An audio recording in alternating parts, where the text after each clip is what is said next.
Pablo decía, para mí no me es molesto repetiros las mismas cosas y para vosotros es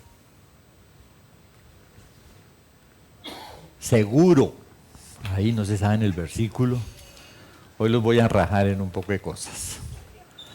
Vamos a hacer un repaso de un poco de cosas. Sí, realmente la insistencia de los principios de Dios son muy necesarios, porque pues uno escucha, se va y se acuerda, dicen los estudiosos del 5%, no repasa, y el mundo sí lo bombardea uno continuamente con conceptos que no son, sí, y que uno ha creído, entonces el asunto es complicado, o sea que el tener en la mente todo eso es de muchísima bendición. Hace unos días estudiamos el siguiente texto, Primera de Pedro 1:13. Por tanto, ceñid los lomos de vuestro entendimiento, sed sobrios y esperad por completo en la gracia que se os traerá cuando Jesucristo sea manifestado. O sea, la clave es, nos vamos a encontrar con Él. Como hijos obedientes, no os conforméis a los deseos que antes teníais estando en vuestra ignorancia, sino como aquel que os llamó es santo, sed también vosotros santos en toda vuestra manera de vivir.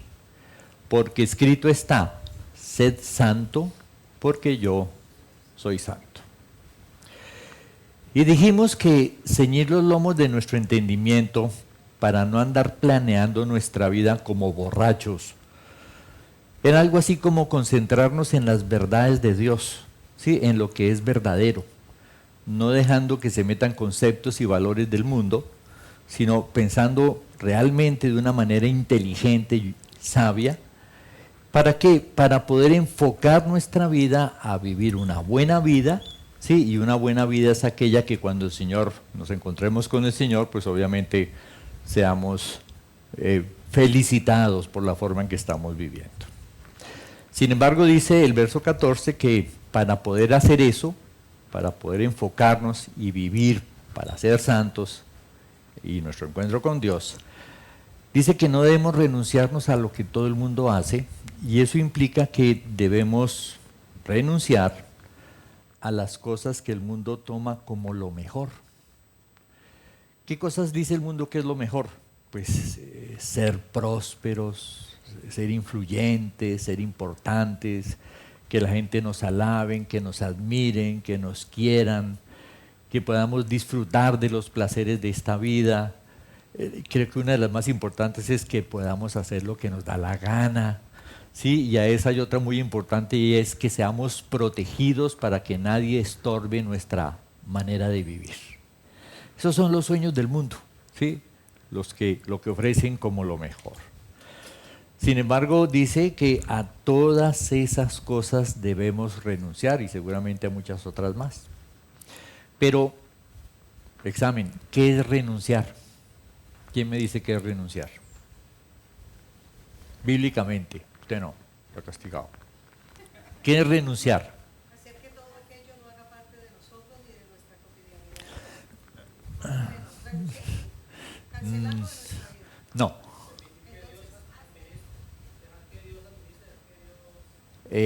Por ahí es. Sí, renunciar, si miramos Filipenses 4:11, dice, no lo digo porque tenga escasez, pues he aprendido a contentarme cualquiera que sea mi situación. Sé vivir humildemente y sé tener abundancia. En todo y por todo estoy enseñado, así para estar saciado como para tener hambre, así para tener abundancia como para padecer necesidad. Y remata diciendo, todo lo puedo en Cristo que me fortalece. ¿Qué es renunciar según este texto? Primero, cuando uno renuncia a las cosas del mundo, uno no se queja por nada. Cuando uno se queja por el calor, por el frío, por la economía, por cualquier cosa, uno no ha renunciado. Precisamente se queja porque cree que tiene derecho, porque cree que merece o porque le gustaría. No, eso no es renunciar. O sea, toda queja es síntoma de no renuncia, no ha renunciado, ¿sí? Hay que vivir es como, pues con contentamiento. Lo otro es que cuando lo vemos de esta manera, debemos entender que renunciar no es negarse a vivir en la abundancia. Pablo decía, yo puedo vivir en la abundancia más tenaz, o puedo aguantar hambre. O sea que renunciar es no negarme a vivir en abundancia, no negarme a vivir en pobreza o en padecer necesidad cuando no hay otra opción. Si Dios quiere que yo vea como millonario, yo lo acepto, porque yo me niego a mí mismo y acepto lo que Dios quiere. Si Dios quiere que yo viva pidiendo limosna, yo lo acepto porque he renunciado, ¿sí? Y hago lo que Dios quiere. Pero ¿dónde está la clave? La clave es que ninguna de las cosas que me sucedan, ¿sí?, dañen el propósito que tengo para mi vida de ser santo. O sea, ¿qué renunciar? ¿O a qué cosas debo renunciar? A cualquier cosa que me impida caminar en santidad. Según eso, algunos deben renunciar a su trabajo, los está absorbiendo de tal manera que están perdiendo el objetivo. Otros deben renunciar a ciertas amistades, ¿sí? Yo creo que algunos deben renunciar a ciertas celebraciones, ¿sí? Porque si las celebraciones no los dejan, ¿sí?, cumplir con los compromisos de Dios, pues ahí hay un desbalance, ¿sí? Algunos deben renunciar a sus sueños, ¿sí? Hay muchas cosas, cada uno puede evaluar, yo necesito renunciar a esto. Esto que suena muy bien no me está dejando crecer espiritualmente, ¿sí? No, que si ver novelas es pecado, no, pero si por ver novelas no hace la voluntad de Dios, debe renunciar a eso. Que si me tomo un traguito es pecado, no, pero si cada vez que tomo un traguito se le va la mano, entonces usted debe renunciar al trago. ¿Sí? Si cada vez que se junta con un amigo termina perdiéndose de la iglesia, debe renunciar, ¿sí?, a cualquier cosa que le impida vivir en santidad. Este mismo concepto vuelve y se repite en otro pasaje que también comenta el apóstol Pablo, 1 Corintios 6:12. Dice allí, todas las cosas me son lícitas, mas no todas convienen. Dice, todas las cosas me son lícitas, y aquí está la clave, mas yo no me dejaré dominar de ninguna. Debo renunciar a cualquier cosa que me estorbe hacer la voluntad de Dios, que es realmente vivir en santidad. Y explica, las viandas para el vientre para las viandas, pero tanto al uno como a las otras destruirá Dios, pero el cuerpo no es para la fornicación, sino para el Señor, y el Señor para el cuerpo. El contexto era claro, si se meten en asuntos sexuales o en comer con gula, pues obviamente todo eso está impidiendo, ¿sí?, vivir, ¿sí?, en santidad. Se están dejando controlar por los apetitos sexuales, deben renunciar a cualquier cosa que les impida vivir en santidad. O sea que renunciar no es alejarse de las cosas, no es de tomar una vida de pobreza o de ascetismo, no, renunciar es averiguar qué cosas me impiden hacer la voluntad de Dios, y en la medida que voy descubriendo, digo, esto hay que sacarlo de mi vida, esto hay que sacarlo de mi vida porque no me deja ser santo. A la pregunta, ¿y por qué debemos ser santos? Uno lee que la Escritura dice, el Señor dice, sed santos porque yo soy santo. Bueno, eso no explica mucho, ¿no? Es claro la orden, pero ¿por qué debo ser santo? Hace unos meses estudiamos acerca de la santidad y vimos dos cosas importantísimas acerca de la santidad. La primera es, ¿cuál es la primera? ¿Qué significa que Dios sea santo? Esa es la segunda. Usted no puede hablar. ¿Qué significa que Dios sea santo? A ver, los que estudiaron, los que revisaron.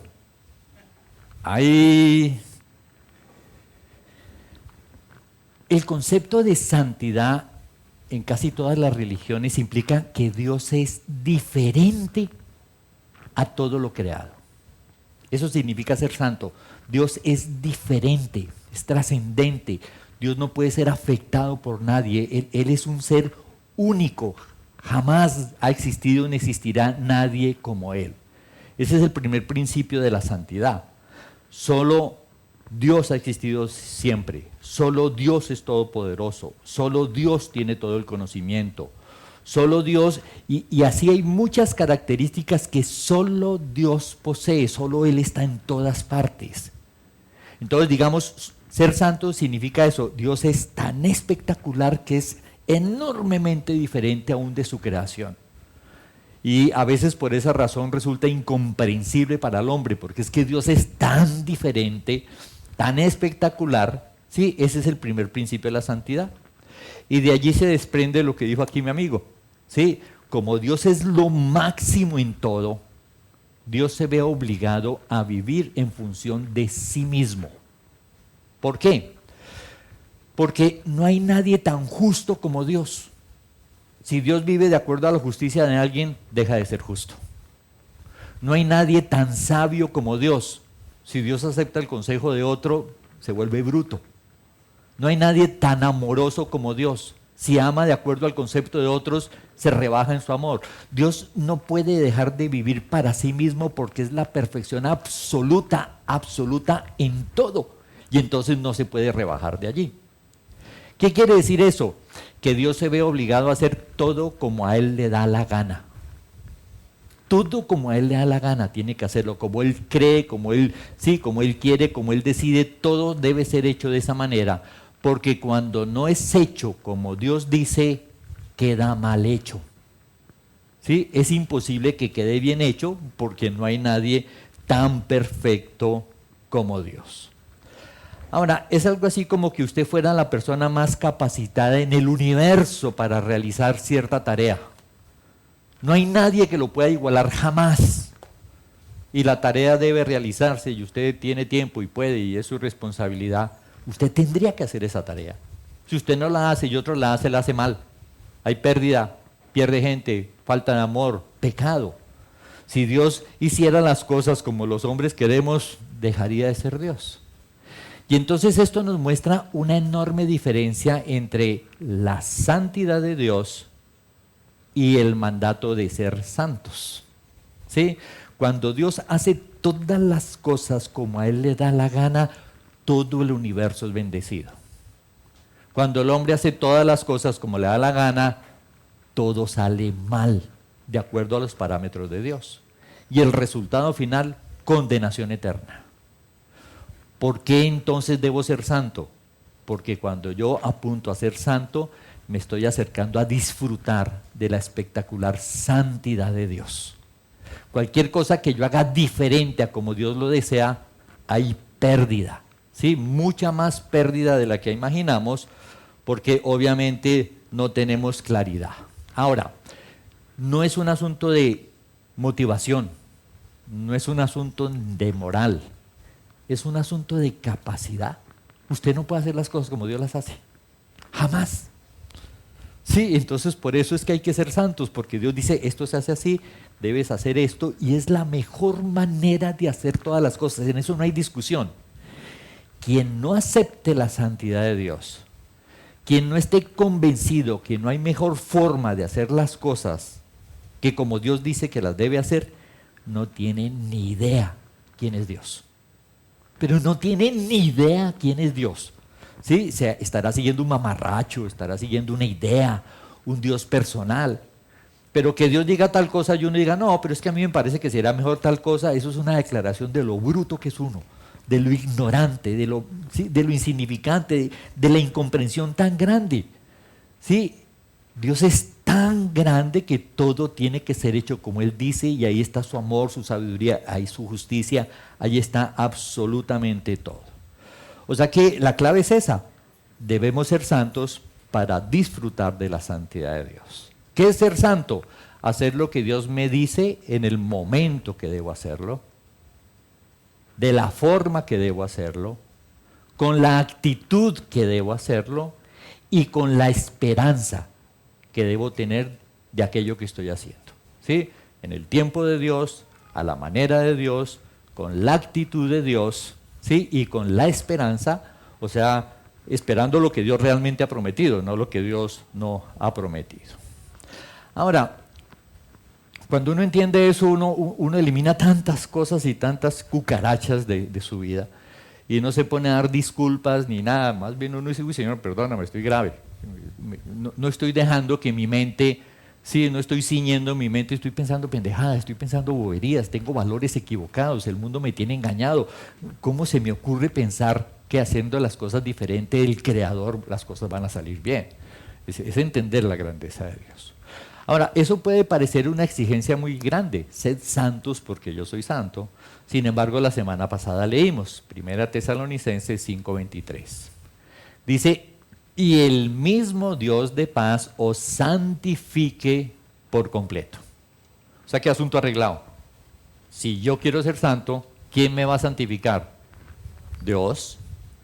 Y todo vuestro ser, espíritu, alma y cuerpo sea guardado irreprensible, nuevamente el objetivo, para la venida de nuestro Señor Jesucristo.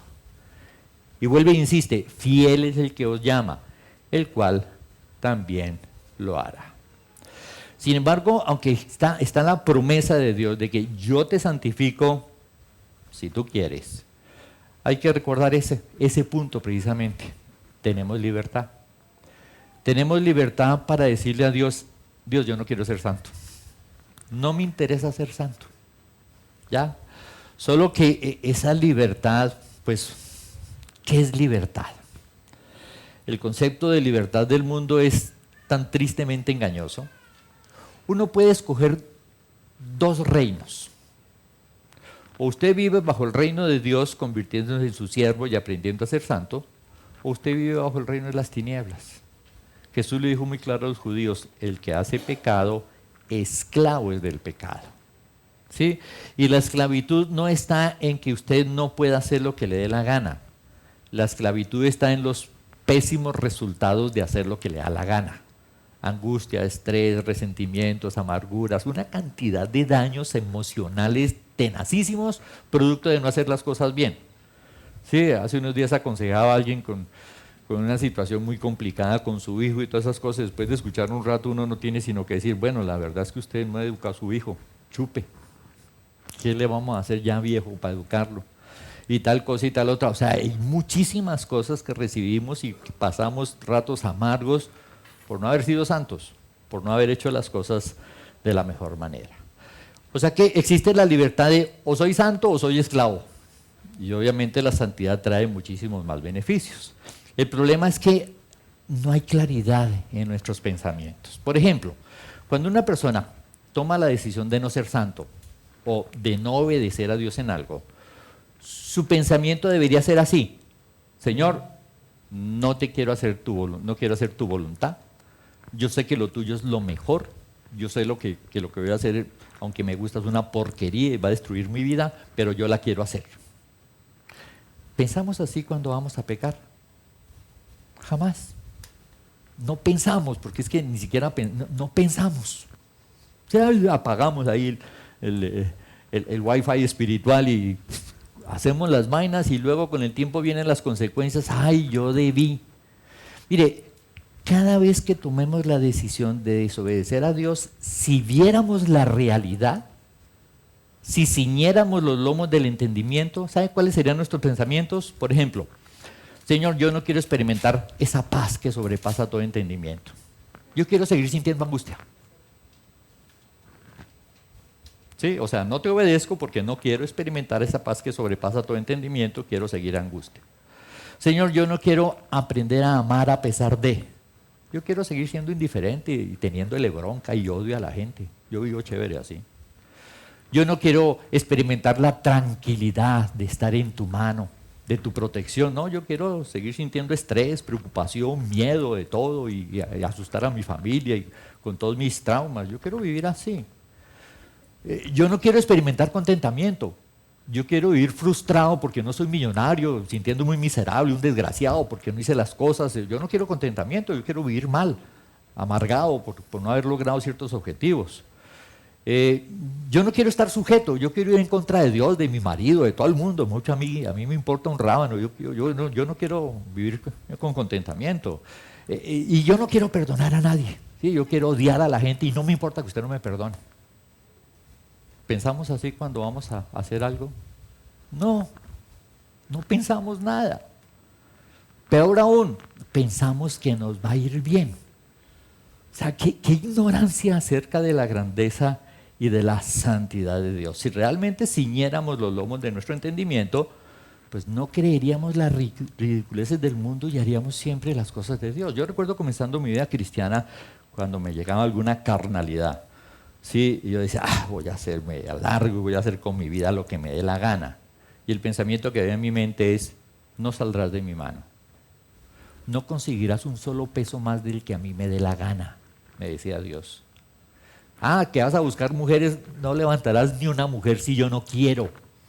Sí, no podrás ir a donde yo no te deje ir. Tú puedes decir que te largas, pero tú no puedes salir de mi mano. Entonces yo decía, no, entonces ¿para dónde me voy? Sí, y ese solo pensamiento me detenía, pero esto está muy terrible, estoy sufriendo, tengo angustia porque Dios está arrancando el pecado en mi vida, pero ¿para dónde me voy? Y jamás en mi vida he pensado, renuncio a esta vaina, porque por la misericordia de Dios desde el comienzo yo entendí, Dios es lo máximo. ¿Cómo voy a pretender yo luchar contra Dios? La religión es una porquería, y los cristianos son una porquería también, pero Dios es lo máximo. Sí, y aprendí desde el comienzo de mi vida cristiana a relacionarme con Dios. Les he contado que llegué a una iglesia y me junté con las viejas más perversas de la iglesia. Y una de ellas era mi novia. Pero eso me enseñó en una semana a decir, yo vengo aquí a aprender de Dios. No me importa lo que la gente haga. Aquí puede haber estafadores, tramposos, gente que hace lo que quiera, pero yo sé a qué he venido. Ahora, cuando no queremos ser santos, convencidos de que nos va a ir lo mejor, la Escritura enseña que hay un problema muy serio y el problema está en el corazón. Es un problema de corazón. El corazón es aquel que se niega a vivir bajo la santidad de Dios. Pero no fue que Dios hizo las cosas mal, porque Él dice que cuando creó al hombre y todo lo que creó, dice, lo hizo bueno en gran manera. O sea que el hombre fue creado con un buen corazón. Pero hay algo que es el pecado de los pecados, que corrompió el corazón del hombre. ¿Qué fue? La incredulidad corrompe el corazón. La incredulidad corrompe el corazón. La falta de confianza del hombre en Dios corrompió su corazón. No coma del árbol, muere. No creyó, comió, murió, se corrompió su corazón. Romanos 1:28 lo afirma. Y como ellos no aprobaron tener en cuenta a Dios, Dios los entregó a una mente reprobada para hacer cosas que no convienen. Clarito, no tuvieron en cuenta a Dios, no confiaron en Dios, Dios los entregó a una mente embrutecida. Reprobada es que nunca prueba lo que es, no entiende, embrutecida. Ahora, ¿por qué hablando del corazón mencionó un texto que habla de la mente? Por la íntima relación que hay entre la mente y el corazón. ¿Qué es el corazón? Pues no es el órgano, que los testigos de Jehová se niegan un trasplante de corazón porque a mí me pone un corazón malo y pailas, me voy para el infierno, nada que ver. Pero sí se habla del corazón como el centro del control del hombre. Inclusive Dios habla de su corazón cuando se expresa también con el hombre. Me dolió en mi corazón. ¿Sí? Hablando como el centro del hombre es el corazón. Ahora, ¿cuándo es la primera vez que aparece esta palabra corazón? Génesis 6:5. Dice, y vio Jehová que la maldad de los hombres era mucha en la tierra y que todo designio de los pensamientos del corazón de ellos era de continuo solamente el mal. O sea que el corazón está, sí, el corazón, no podemos decir así, pero el corazón tiene íntima relación con los pensamientos, con los recuerdos, con los sueños, con los traumas, y todo eso que hay en el corazón es lo que determina nuestro comportamiento. Proverbios 23:7, porque cuál es su pensamiento en su corazón, así son las personas. Según lo que hay en su corazón, así actúan las personas, según sus creencias, según sus pensamientos, según lo que hay allí. Y es por esta razón que la Escritura también nos hace una recomendación, Proverbios 4:23. Sobre toda cosa guardada, guarda tu corazón, de él dependerá tu vida. De él depende tu vida. Alguien te mira mal y tú decides si te amargas o aprendes a perdonar. Hace poco mataron al papá de José. Y muy lindo, la esposa en el entierro decía que ustedes no saben lo que hicieron cuando lo mataron. pero yo los perdono de todo corazón. Eso es guardar el corazón, ¿sí? Hacer lo correcto frente a cada situación, y lo que trae es crecimiento en lugar de amarguras y traumas y cosas que van a hacer que luego tomemos decisiones completamente equivocadas. Bajo el nuevo pacto, este mandato de guardar el corazón se dice de una forma diferente, pero es exactamente los mismos principios. Filipenses 4:6. ¿Qué fue lo que corrompió o qué es lo que corrompe el corazón? La falta de confianza en Dios. Miren el texto. Por nada estéis afanosos. ¿Quién puede llegar a vivir eso? Solo quien confía en Dios. Algunos dirán, no, pues cuando esté muerto será, porque yo me afano por todo. Bueno, si se va a afanar por todo, de golpe termina en el infierno, hermano. Porque está practicando el pecado del afán. Es un pecado muy serio. Por nada estéis afanosos, sino sean conocidas vuestras peticiones delante de Dios en toda oración y ruego, con acción de gracias. ¿Y cuál va a ser el resultado de confiar en Dios frente a cualquier situación? Y la paz de Dios, que sobrepasa todo entendimiento, guardará vuestros corazones y vuestros pensamientos. Cuando una persona confía en Dios, piensa con claridad. Piensa de acuerdo a los valores y a los principios de Dios. Cuando una persona no confía en Dios, los pensamientos se le tuercen y comienza a pensar estupideces. Y comienza a pensar cosas que no tienen valor. Y comienza a sacar argumentos, pero así, retorcidos. La confianza o la desconfianza es la clave para guardar la mente y el corazón. Hace unos días se me dañó un teatro casero que compré, me dio un bono de 300,000 y compré un teatro casero de 600,000 hace como, ¿cuánto lo tendré, Alex? Hace mucho, ¿no? Como 10 años. Se dañó. Y es tan rico, se dañó, se dañó. Bueno, listo, hay que hacer algo. Entonces por allá fui y saqué un amplificador de mi oficina, yo soy melómano, y fui y lo instalé en mi cuarto y quedó sonando mucho mejor. Sí, que el teatro casero, un Samsung, era una machera, pero quedó sonando mejor lo que instalé. Y luego me quedé allá sin equipo de sonido. Iba a comprar por allá un aparatico que vi, Camila me dijo, eso está horrible, entonces no lo compré. Y luego vine aquí, hice unos arreglos, Alex vio por ahí, y quedó sonando mejor de lo que estaba sonando antes. ¡Qué bendición que se me dañó ese aparato! Mejoré el sonido de la casa. Pero lo rico es poder enfrentar esas cosas con cero afán. ¿Esto sucedió? Hay que hacer algo, ¿sí? Pero sin afán. ¡Ay, el equipo tan costoso y no sé qué y sí sé cuándo! No, sí, hay que aprender a confiar en Dios y mantiene la mente lúcida, ¿sí? Pensando con, ¿sí? El asunto, con los pensamientos de Dios. Ahora, la confianza da respuestas. ¿Por qué me sujeto a la autoridad que Dios colocó sobre mi vida? Porque confío en Dios. ¿Por qué digo la verdad? Porque confío en Dios. ¿Por qué llego a tiempo? Porque confío en Dios. O sea, cada cosa que hago, yo tengo una razón para hacerla muy poderosa. Confío en Dios. Si Dios dijo que se hiciera de esa manera, no hay mejor manera de hacerlo. Yo confío en Dios y le hago caso. Y cuando no le hago caso, pues Señor, perdóname, soy burro hasta la pared de enfrente, ¿sí? Porque no estoy haciendo las cosas, no estoy pensando con sensatez, ¿sí? De hecho, o sea, el punto es, cuando esté preocupado no tome decisiones, serán como las decisiones del diablo.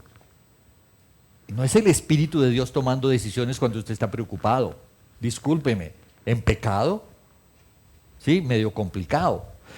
El texto, para rematar, continúa diciendo, Filipenses 4:8, por lo demás, hermanos, todo lo que es verdadero, todo lo honesto, todo lo justo, todo lo puro, todo lo amable, todo lo que es de buen nombre, si hay virtud alguna, si algo digno de alabanza, en esto pensad. Es una orden pensar en todo lo que proviene de Dios. No las mentiras del mundo, no los falsos valores del mundo, no lo que es bueno. No, claro, pensando al estilo del mundo y luego recibo una orden de Dios. ¿Sabe cómo veo la orden de Dios? Criminal. La veo criminal. Pero ¿cómo Dios se le ocurre pedir esto? Y la veo como criminal porque no confío en Dios, confío en un mundo manejado por Satanás que me ha enseñado cómo vivir la vida con el engaño para llevarme para el infierno. Ahora, ese versículo no es un rejo. Dice, lo que aprendisteis y recibisteis y oísteis y visteis en mí, esto haced, y el Dios de paz estará con vosotros. ¿Cuántos pueden decir eso? Vea, hermano, así como usted me ha visto vivir, así como me ha visto hablar, así como me ha enseñado, todo lo que usted ha visto que yo hago, hágalo igualito y Dios va a estar con usted. Algunos tienen que decir, vea, no me mire a mí. Sí, mire a Alex, mire a no sé quién, pero a mí no me mire porque es que yo soy cristiano, pero no es la idea. Pero bueno, ¿qué pasa cuando el hombre no quiere vivir de acuerdo a la santidad de Dios? Pues podemos ver lo que pasó cuando Dios le dio una segunda oportunidad al hombre. La primera fue en el paraíso, el hombre no confió, fue echado del paraíso, pero Dios insistió. Génesis 6:7 muestra la actitud de Dios cuando el hombre no quiere vivir en santidad, o sea, cuando quiere hacer las cosas a su manera para embarrarla en todo. Y dijo Jehová, raeré de sobre la faz de la tierra a los hombres que he creado, desde el hombre hasta la bestia y hasta el reptil y las aves del cielo, pues me arrepiento de haberlos hecho. Esa es la decisión de Dios ante siendo santo, queriendo hacer todo perfecto, se encuentra con alguien que no quiere ser santo, que quiere embarrarla en todo, pues lo mejor es destruirlo, ¿sí? Sin embargo, este texto también nos da una esperanza, versículo 8, pero Noé halló gracia ante los ojos de Jehová. Y a veces nosotros decimos, bueno, si siquiera al menos había uno con su familia, sí, no como la película esa espantosa que dieron de Noé, nada que ver. Dios escogió lo mejorcito, pero la razón por la que estamos acá no es porque Noé y su familia tuvieron hijos, no. La razón por la que estamos realmente acá es porque Dios prolongó su misericordia. ¿A qué me refiero? A que cuando Dios escogió lo mejorcito y dijo, con esto voy a poblar la tierra, ¿sí? Dios sabía que el problema no se había arreglado. Lo que nos regaló fue tiempo. Si el diluvio no hubiera existido cuando existió, ¿sí? Ninguno de nosotros existiría. La humanidad se hubiera aniquilado hace cientos de años. ¿Sí? Se hubiera aniquilado hace cientos de años. Entonces el diluvio lo que hizo fue, mató quién sabe cuánto, algunos dicen que 2.000 millones de personas, 3.000 millones de personas había en el mundo y fue lo que Dios aniquiló para darnos otra oportunidad. Y eso también prueba algo, seleccionar los mejores para colocarlos de líderes a gobernar en el mundo no sirve para nada. Noé se pervirtió también, Noé también la embarró. ¿Qué es lo que nos permite estar acá? Génesis 8:21. Y percibió Jehová olor grato y dijo en su corazón. Noé cuando llegó después del diluvio hizo un altar a Dios en agradecimiento. Dijo Dios, no volveré más a maldecir la tierra por causa del hombre. ¿Por qué razón? Porque el intento del corazón del hombre es malo desde su juventud. Ni volveré más a destruir todo ser viviente como lo he hecho. O sea que Dios seleccionó, pero dijo, pero igual esto que saqué tienen un problema de corazón. ¿Sí? La selección fue para darnos tiempo, para que nosotros pudiéramos vivir esto, sí, pero igual el problema sigue siendo el mismo. ¿Por qué estamos vivos? No porque Noé, sino porque Dios dijo, bueno, pasémosela, ¿sí? y no lo destruyamos. El intento del corazón del hombre es malo desde su juventud. Pues el mío del niño egoísta, los niños en los colegios ven que alguno tiene un defecto, orejón, alguna cosa y sin misericordia se la montan, expertos para hacer bullying los bebés. Sí, y usted lo ve cogiendo al gatico a ver cómo le arranca una pata, a ver cómo llora, cosas que hacen los niños y que estamos tan acostumbrados que nos parece normal, pero esa es la maldad que hay en el corazón del hombre, que cuando crece se civiliza, pero sigue siendo, digamos, la misma maldad. Ahora, ¿qué puede detener esta maldad? ¿Qué puede detener esta maldad? Pues el mundo lo que ha hecho es inventarse sistemas de justicia, leyes, policía, todo eso. ¿Podrán las leyes del hombre detener la maldad? ¿Qué estamos viendo en la actualidad? Las leyes protegen a los corruptos, a los depravados, a los degenerados. Eso están protegiendo las leyes en la actualidad. Y lo vemos cuando los poderosos, sí, se robaron miles y miles de millones, 3 años, 5 años de casa por cárcel, como un pachá viviendo con todo lo que se robó. Sí, o sea, las leyes protegen a los corruptos, porque son leyes dadas por hombres que tienen un corazón habituado al mal. Y a veces las leyes no están mal, pero vaya usted aplíquelas. Sí, y la aplican de una forma terrible. ¿Dónde está el problema? Pues el problema está en el corazón del hombre. ¿Cómo realmente se puede arreglar este problema? Proverbios 23:6. Dame, hijo mío, tu corazón y miren mis ojos, tus ojos por mis caminos. ¿Qué es eso? ¿Qué es eso? ¿Esa acción qué es? ¿Cómo la describiría usted? Si el corazón es todo lo que el hombre es, entregarle el corazón a Dios, ¿qué es?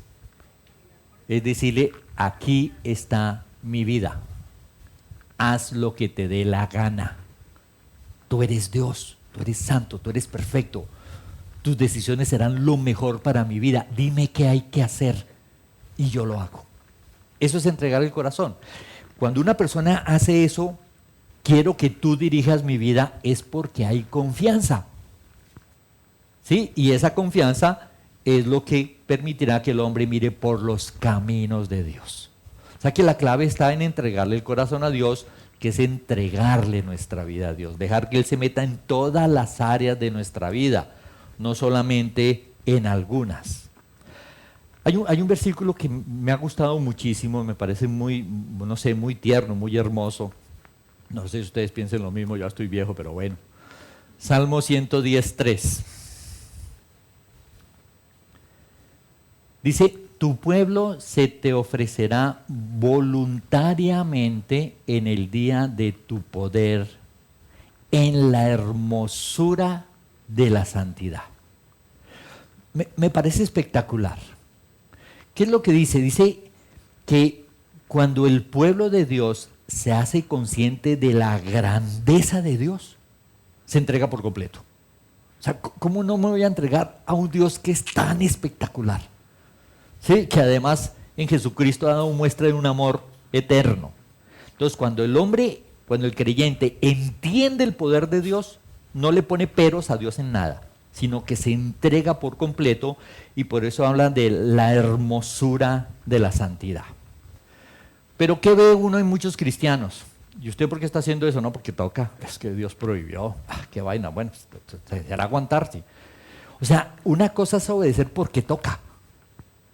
Otra cosa es en la hermosura de la santidad. No es lo mismo que los hijos obedezcan de mala gana. No es lo mismo que los hijos obedezcan de mala gana a que los hagan con ánimo pronto, sintiéndose privilegiados de servir a su padre. ¿Cómo obedecen los hijos acá? Cuando el papá le dice algo, dice, uy, qué privilegio, mi papá me pidió hacer algo, y va y lo hace. ¿Sí? Eso es lo que Dios pide. ¿Sí? Yo obedezco a Dios porque considero un enorme privilegio hacer la voluntad de Dios. Los hijos deben obedecer a los padres porque entienden el privilegio que es obedecer a la autoridad colocada por Dios. Y las mujeres agárrense en duro porque deben sujetarse a sus maridos, porque es el privilegio de servir a su marido. Y los maridos agárrense duro porque deben, sí, obedecer a la voluntad de Dios, porque es un enorme privilegio. O sea que la pregunta es, ¿y usted cómo obedece a Dios? ¿En la hermosura de la santidad? ¿O resulta que Dios tiene que darle garrote para que termine obedeciendo? Entonces luego usted dice, no, ¿y usted por qué le está haciendo caso a Dios? Uy, porque es que ya no le sale callo al callo. Dios me ha dado tanto que ese callo ya tiene callo y tiene herida y no, pues tocó hacerle caso a Dios, ni modo. O sea, como quien dice, a palo, no entendí jamás la grandeza de Dios, a la brava, forzado, porque no había otro camino, porque era la espada contra la pared. Qué triste una obediencia así, sí, no ha entendido la grandeza de Dios. Ahora, ¿qué pasa cuando no queremos obedecer, no queremos ser santos? Pues Dios, que nos ama, pues toma acción. ¿Cuál? Hebreos 12:9. Está hablando de la disciplina que recibimos. Dice, por otra parte, tuvimos a nuestros padres terrenales que nos disciplinaban y los venerábamos, ¿Por qué no obedecemos mucho mejor al Padre de los Espíritus y viviremos? Y aquellos ciertamente por pocos días nos disciplinaban como a ellos les parecía, pero para lo que nos es provechoso, para que participemos de su santidad. Dios, que es santo, que quiere hacer las cosas a su manera, porque es la mejor manera, cuando ve que el hombre no quiere ser santo, pues lo disciplina. ¿Para qué? Para que el hombre aterrice. Yo estoy convencido que Dios en esta tierra no castiga a nadie. ¿Sí? Todo lo que los hombres reciben, aunque parezcan castigos, son consecuencias de lo que hacen, controladas por Dios para que el dolor, la angustia, todas esas cosas los haga recapacitar. Oiga, pero si estoy viviendo de esta manera tan amargada, ¿cómo creo yo que soy un tenaz para dirigir mi vida? ¿Por qué no vivir con la paz, sí, de fulano, de sutano, de tal familia? Hay cristianos que han mejorado su vida espiritual y visitan ciertas familias y dicen, qué pereza esa familia. Todo el tiempo echando como si fueran ampones, echando cosas y pullas y no sé qué y tal cosa, indirectas. Y dice, qué jartera, oiga, vivir con una familia que todo el tiempo está así echando de pullas, ¿sí? Producto de que no hay un consenso, no hay un buscar realmente la voluntad de Dios y se la pasan en ese tipo de cosas. Cuando uno está acostumbrado a vivir de manera diferente, pues uno dice, no, pues qué rico y qué maluco hacerlo de esa manera. Ahora, una aclaración. Las pruebas y las tentaciones son el proceso normal para crecer en santidad, pero las pruebas y las tentaciones jamás quitan el gozo, a no ser que caigamos en pecado. O sea, la vida cristiana está diseñada para que vivamos gozosos todo el tiempo, siendo probados y pasando las pruebas, siendo tentados y pasando las tentaciones. La disciplina, dice la Escritura, sí quita el gozo, porque cuando usted pierde el gozo, producto de su pecado, ¿sí? O producto del garrote que Dios le da porque no quiere hacer caso. O sea, viene la prueba y la embarra, viene la prueba y la embarra, viene la prueba y la embarra y dice, bueno, tocó darle como a niño chiquito, tocó darle palmadas y la disciplina, azote, dice, habla de azote, ¿sí? Entonces eso sí quita el gozo. O sea que cuando usted venga aquí con cara de aburrido, no, es que Dios, sabe uno que viene con cara de aburrido por necio, por terco, por burro, por no haber hecho la voluntad de Dios y entonces está cosechando toda esa tristeza, esa angustia, ese dolor, porque no ha hecho la voluntad de Dios. Porque las pruebas y las disciplinas, y las tentaciones siempre van hacia arriba. Ahora, en la Escritura podemos ver, vale la pregunta, ¿y usted anda cómo? ¿A punta de garrote? ¿O motivado por el amor de Dios? ¿Sí? ¿Cómo anda usted su vida cristiana? ¿A punta de garrote o motivado por el amor de Dios? ¿Sí? Es que está tan grave que es tal cosa y tal otra. Vale la pregunta. En la Escritura podemos ver ejemplos de la dureza del corazón de los hombres y de lo que Dios hace para ablandarlos. Creo que una de las más famosas es la de Faraón. Faraón, quien recibiendo la orden de Dios de dejar ir libre al pueblo, pues no quería. Ahora, el mismo esquema de siempre que hemos estado viendo. Dios primero tuvo que salvar a un hombre, Moisés. A través de las parteras que confiaron en Dios, salvó la vida de Moisés. La madre lo echó en una barca al río y Dios lo salvó de las aguas. Fue adoptado por la hija de Faraón en Egipto y luego Dios tuvo que salvarlo de Egipto. Y ya cuando lo llevó al desierto, Dios se demoró 40 años para salvarlo de su terquedad y de hacer las cosas a su manera. O sea, fue todo un proceso, le salvó la vida, ¿sí? Luego lo salvó de Egipto y luego cuando lo sacó de Egipto tuvo Dios que trabajar en él para que dejara de ser terco. Y todavía cuando lo llama le pelea a Dios, no, pero no, usted se está equivocando, yo no soy, hasta que Dios le pegó su buena vaciada y el hombre pues afinó. Cuando Dios salvó a este hombre, cuando este hombre le entregó el corazón a Dios, Dios le dio autoridad. Y según los estudiosos de la Biblia, no ha habido, excepto Jesús, nadie con tanta autoridad como Moisés. Imagínense que llegara a la iglesia rebelde y yo dijera, bueno, si ustedes tienen razón, que no pase nada, pero si yo tengo razón y ustedes están equivocados, que la tierra se abre y se los trague a todos. Y que yo termine de decir esas palabras y aquí la tierra se abre y se los trague a todos. Uno diría, "Uy, yo con el pastor no peleo". Eso hizo Moisés. Cuando los de Coré, Datán y Abirán se rebelaron, él le dijo, aléjense de estos hombres. Si estos hombres tienen razón, que no pase nada. Pero si están equivocados, que se abra la tierra y se los trague con todo, con sus casas, con sus perros, con todo. Y se abrió la tierra y se los tragó a todos. ¿Se imagina la autoridad de este hombre? Y entonces Dios llama a este hombre que le ha entregado su corazón, al cual Dios le ha dado autoridad para una misión. Vaya a Egipto y dígale a Faraón que deje salir a mi pueblo. Y se lo dice de la siguiente manera, Éxodo 7:1. Dice, Jehová dijo a Moisés, mira, yo te he constituido Dios para Faraón. Vea esa frase. O sea, ya está Faraón. Haga de cuenta que usted es Dios. ¿Sí? Esa es la autoridad que yo le doy hoy. Usted va a ser Dios para Faraón. Y tu hermano Aarón será tu profeta. Tú dirás las cosas que yo te mande, y Aarón tu hermano hablará a Faraón, para que deje ir de su tierra a los hijos de Israel. No solo el asunto de que se abrió la tierra y se los tragó, sino que hay dos versículos que dicen prácticamente lo mismo. Éxodo 8:13. E hizo Jehová conforme a ¿qué? El poder de la palabra hablada, sí es verdad, entonces. Eso dirían los estudiosos del poder de la palabra hablada. ¿Qué dice acá?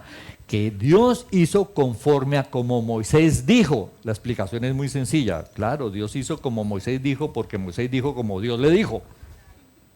¿Qué tiene eso de raro? ¿No es lo que leemos en el verso anterior? Tú dirás lo que yo te diga. Entonces luego Moisés decía algo, que era lo que Dios le había dicho, y Dios hacía exacto lo que Moisés decía, porque había dicho lo mismo que Dios había dicho. Tan sencillo es el asunto. O sea, bueno.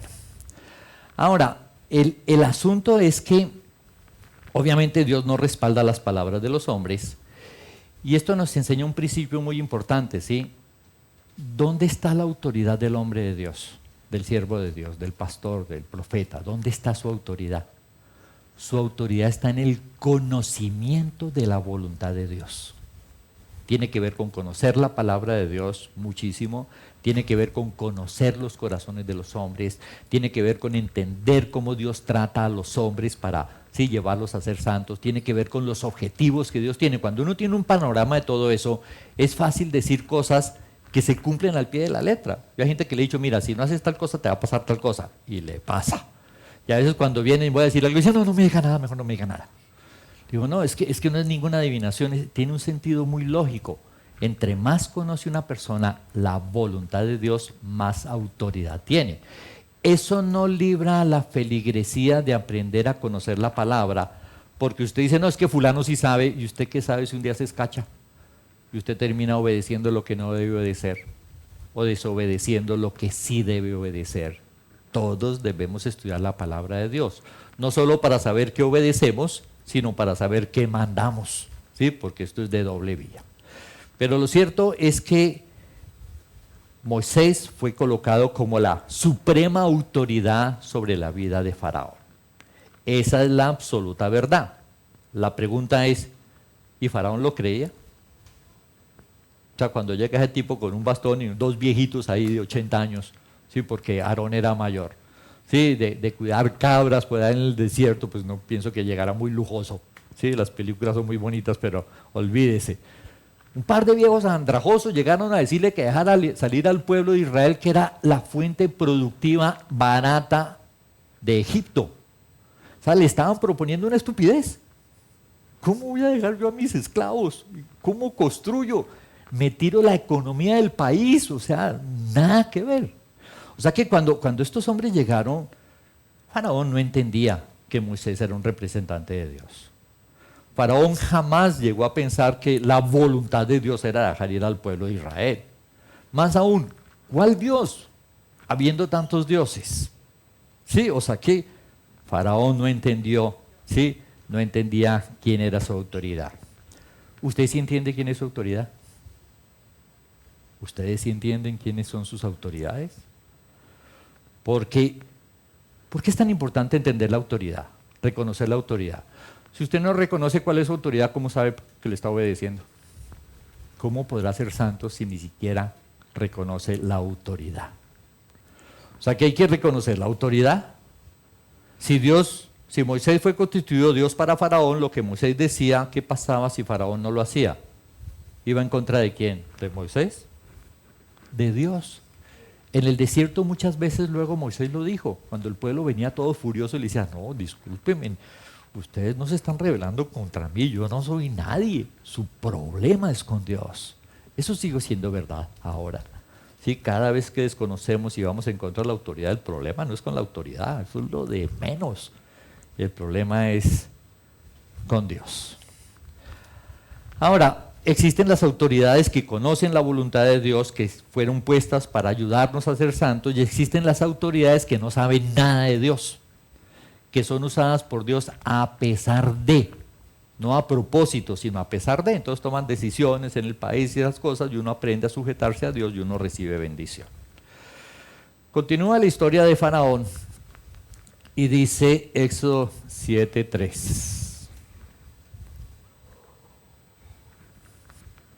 Y yo endureceré el corazón de Faraón y multiplicaré en la tierra de Egipto mis señales y mis maravillas.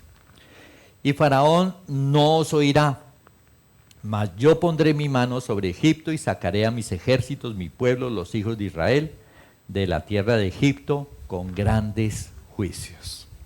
Un detallito que no tiene que ver con el tema, pero y yo sacaré a mis ejércitos, dice el Señor. ¿De quién están hablando? De ese pobre pueblo miserable esclavo que llevaba 450 años esclavo. ¿Cómo lo ve Dios? Mis ejércitos. Y uno dice, ¿cuáles ejércitos? Pobres, estaban pero fregados. Pero era la misma visión de David.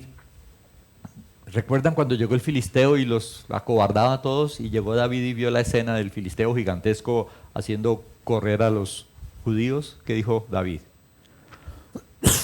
¿Quién es este filisteo incircunciso, sí, para provocar a los escuadrones del Dios viviente? Yo cuando leí eso dije, uy, ¿qué pasó aquí? ¿Dónde están los ángeles? Esto debe estar mal este texto. Es la visión que tiene de nosotros. Una es la visión que nosotros tenemos como iglesia. ¿Cuál es la visión verdadera? ¿Cómo nos ve Dios como iglesia? ¿Sí?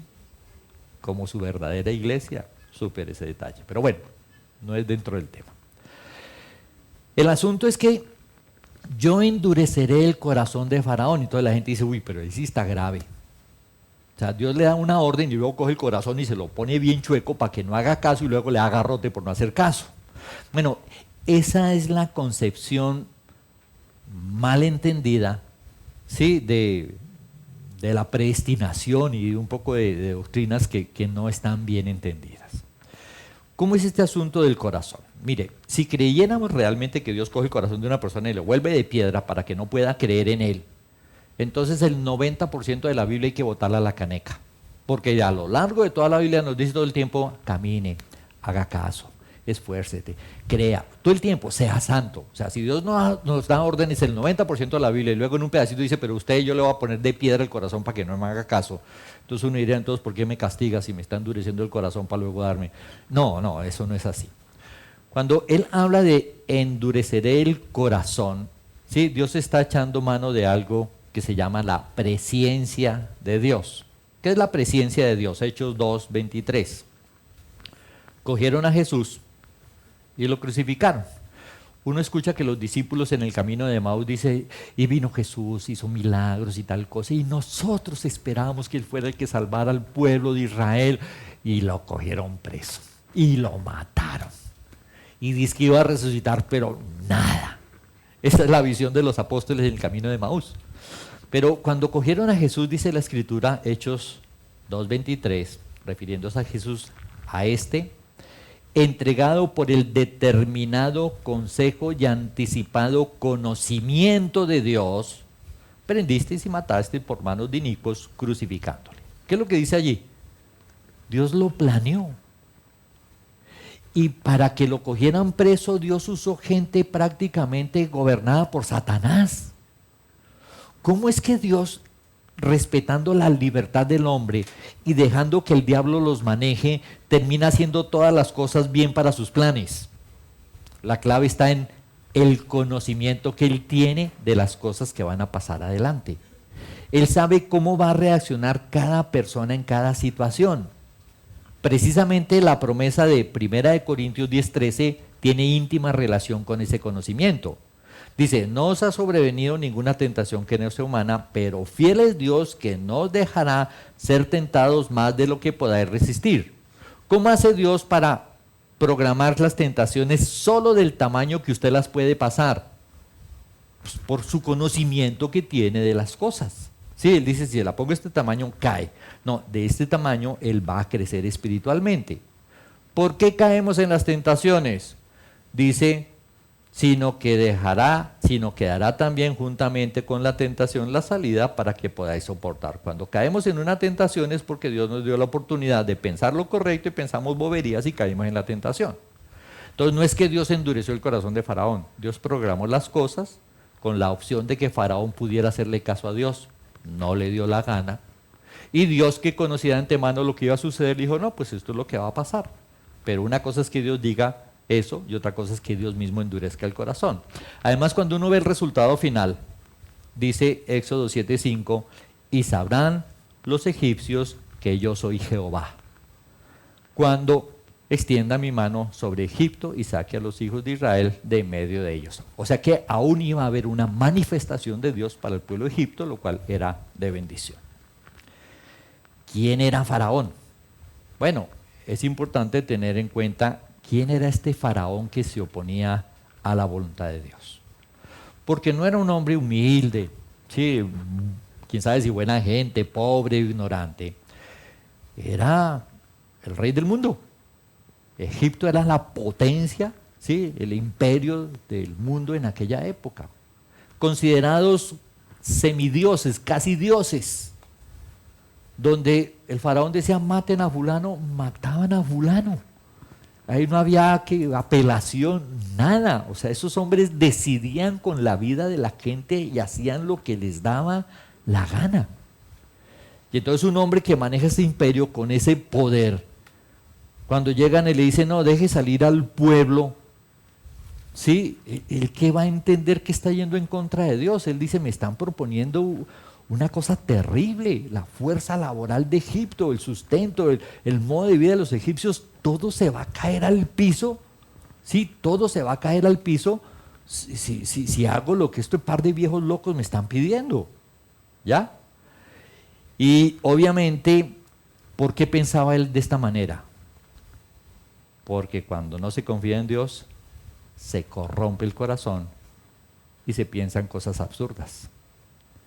A él, en su lógica, le parecía absurdo dejar ir al pueblo. Pero si Dios decía que dejar ir al pueblo, él ha debido entender que lo mejor que él podía hacer, que era dejar ir al pueblo.